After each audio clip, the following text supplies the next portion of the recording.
बाक्सानि सानै गोख्रों आबादारिया थालिर आबाद मावनानै गावनि आथिङाव गसंनो हादों। बाक्सा जिल्लानि सालबारि महकुमानि बेन्दोङाव थानाय आस्राबारि गामिनि अजित बर'आ थालिर आबाद मावनानै सासे राफोद आबादारि महरै जाफुंसारनो हादों। अजित बर'आ फोरमायनाय बादिब्ला थालिर आबादाव नांगौ जानाय हासार मुलि दै होनायाव माब्लाबा रांनि जेंना नुजाथियो, अब्ला एसे एनै फायखारिनो खम बेसेनाव फानग्रोनो गोनां जायो।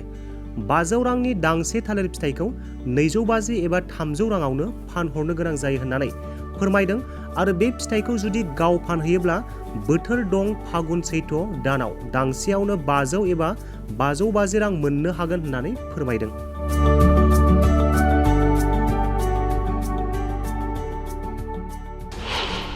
थालिर फिथाइखौ बरपेटा रडआव लांनानै फानहैयो होननानै फोरमायदों। बे फागुन सैथ्रआव बेयाव मथा-मथि जों दांसेयाव 500 550 मोनो दांसेयाव। ओरैनो बबे जायगायाव लांनाय जायो? जों बांसिन बरपेटा रडआव लाङो जोङो। थालिर आबादनि गेजेरजों अजित बर'आ बोसोराव 3,50,000 एबा 4 लाखसो मोननो हायो होननानै फोरमायदों। मोननाय मथा-मथि बोसोराव आं बिदिनो मथा-मथि 3.5 लाख 4 लाख थाखा आंहा बिदि जाहैयो आरो माने। सरकारनि हेफाजाब लायालासेनो गाव हारसिङैनो थालिरनि आबादखौ मावदों अजित बर'आ।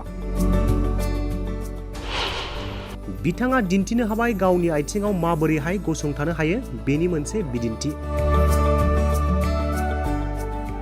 थालिरनि आबादखौ जागायजेनदोंमोन 8 बिगा हायाव, बेनि उनाव मोजां फिथाइ मोननानै गायबावदों 9 बिगा हायाव, गासै 17 बिगा थालिर आबाद गायनाय जाबाय होननानै फोरमायदों अजित बर'आ।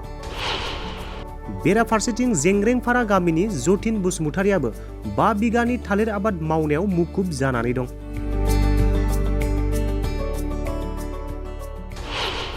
खौरांनि गेजेरजों फोरमायनाय बादिब्ला जतिन बसुमतारिया थालिर आबाद मावनाया 2 बोसोर जाबाय। बोसोरनै जाबाय आरोखि गायनाया, गयबो थालिरबो गायदों। बोसोरनै जाबाय आरोखि। थालिर बागाननि गेजेर गेजेर गय बिफांबो गायनाय जादों होननानै फोरमायदों जतिन बसुमतारिया। थालिरनि बिफां फुलिखौ आस्राबारि गामिनिफ्रायनो फांसे बिफाङाव 12 राङाव लाबोदोंमोन। गायजेननायनिफ्राय 1 बोसोरावनो थालिर फिथाइखौ मोननो हादों होननानै फोरमायदों जतिन बसुमतारियाबो। फोरमायनो माने ओरैनो बेसे गोबाव जाखो बे थालिर बागान बानायनाया? बोसोरनै जाबाय आरोखि गायनाया, गयबो थालिरबो। गयजों लोगोसे थालिरबो गायदों। बोसोरनै जाबाय आरोखि। मा जायगा होनदों बे, मा गामि? जेंग्रेंपारा गोलैयो आरोखि। मा मुं? जतिन बसुमतारि आंनिया। खै बिगा होनदों बे थालिर बागानाथ' ओरैनो 5 बिगा दं। 5 बिगा आरो फारसेथिं नारेंबो दं आरोखि। बिदां होजोब्बाय ना? बिदां होजोब्बाय। मा मुलि होयो बेयाव? बेयावथ' होनाया माबानि एम्फौनि होनाय जायो। एम्फौनि आरो बै फिथाइ मोजां जानायनि, कालार जानायनि होयो आरोखि। बे हासार होनांगौ गुदि साफा खालायनानै। बेनि थालिरनि फुलिखौ बबेनिफ्राय लाबोदोंमोन? बेखौ आस्राबारिनिफ्राय लाबोनाय जादों आरोखि।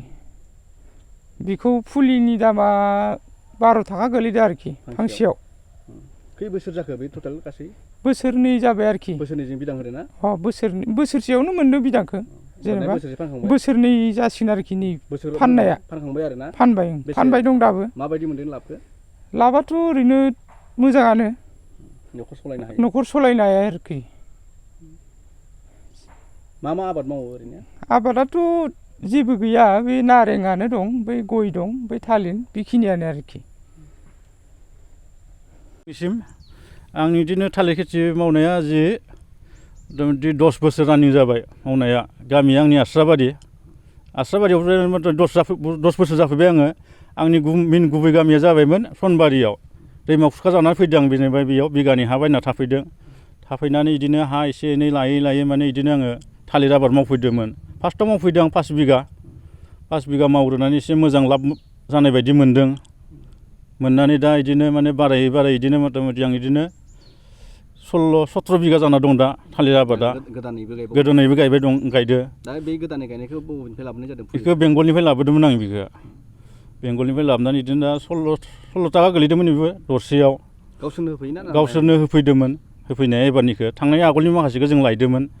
ओरैबायदि मा हिसाबाव जेनेबा फानो बेखौ फायखारि फैयो ना गावसोरना लांफैयो बिदांफोरखौ जों माने इदि फाननाया इदि ओरैबायदि जायो समाव फैसा थेखा बायदि एसे सर्ट जानाय बायदि मोनबा खेथि आबाद मावनायाव हासार मुलि दै होनायाव एसे सर्ट जानाय बायदि मोनबा जों 200 100 फानग्रोनाय जायो जों माने बिदांखौ फायखारिनो इदि 200 100 फानग्रोनाय जायो नालाय इदि 200 100 सरा फानग्रोबा जोंहा एसे माबाया खम दिमान्डआ खम जाहैयो फैसानि थाखाय माने 200 250 गाहाम मोनहैयो 300 गाहाम मोनो 500नि थालिरखौ जों 250 गाहाम फाननाय बायदि जायो आरो माने ओरैबायदि ओरैनो फायखारियाव बेसेयाव हरो होनदों फायखारि ओरैनो 250 फानहरो समाव 300बो हरो निजा फानहैबा बेसेयाव मोनो निजा फानहैबाथ' मथा-मथि मोनसे सिजन दङ जोंहा दा नै फागुन सैदाव इयाव मथा-मथि जों दांसेयाव 500 550 मोनो दांसेयाव ओरैनो बबे जायगायाव लांनाय जायो जों बांसिन बरपेटा रडआव लाङो जोङो गारिजों लाङो बेसे माबायदि मोनो बेनि माबाखौ इनि डिमान्डआ जाहैबाय जों ओरैनो गारियाव जों मथा-मथि 80टा 90टा लाङो नालाय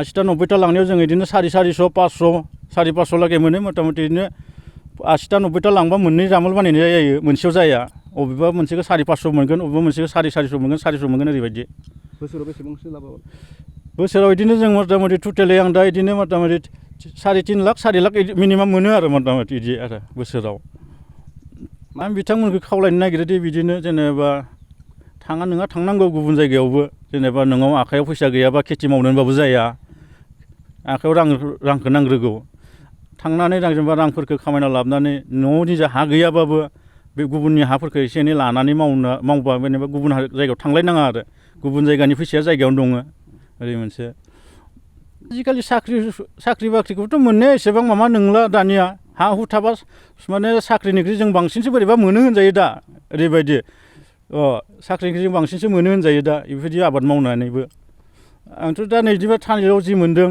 आं थालिरल' नङा आंनिया माइ खेथिबो दङ फान्थाव खेथि दं थाइबें खेथि दङ आं बेफोर अनेकथा खेथिखौ मावजोबो आङो माने जेनेबा आं बेफोरखौ मोननाय मथा-मथि बोसोराव आं बिदिनो मथा-मथि 3.5 लाख 4 लाख थाखा आंहा बिदि जाहैयो आरो माने मा मुलि होयो होननाय जायो बेयाव जों बेयाव मुलिया दा प्र'भेक्स होयो आल्फा प्लास होयो एम्फौनि थाखायनो आरो ट्राइसेल होयो बेमार नांनानै थैया माया थालिरफ्रा बेमारा थैनाया माने थैनाया किसुमान गायनायनिफ्राय जायो बियो मेन मुराखौ जोंहा आबाद खालामना माबानांगौ बेखौ बेयाव जाहैबाय मा बिबि स्टन मोनसे होननाय दं मुलि बे बिबि स्टनखौ माने मुराखौ साफा खालामना बिबि स्टनजों सोमनांगौ बिबि स्टन नङाबा टाइगर स्टार होननाय मोनसे दङ टाइगर स्टारजोंबो सोमनांगौ मुराखौ जेनेबा 4 घन्टा 5 घन्टा सोमनानै दसे सोमनानैबाबो गायनांगौ बेखौ माने मुरानि बिजानु एम्फौ एनलाफोरा बेजों खारो जाहैबाय मेन खोन्थाया बेनो बेमारनि खोन्थाया मुराखौ सोमग्रोनांथारगौ मुरा सोमाबालासिनो गायबा बे बेमार जागोन बिदि माने सुंथाया जेबो गैया जों बिदि माने मोननोथ' लुगैयो जोङो जेनेबा इमान आबाद मावो जेनेबा मोनसेल' आबादबो नङा जों थालिरनिफ्राय माइनिफ्राय फान्थाव खेथि थाइबें खेथि मावजोबो सरकारफ्रा बिदिनो माने गामि एसे नायथिं माबा फैनानै एसे सोर बेसेबां मा मावदों मा मावाखै नोंथाङा जेरै फैदों बिदिनो नागिरनानै जुदि होफैयोबा एसे अनसुंथाइ होयोबा जों एसे गोजोननाय मोनगौमोन आरो बिदिनो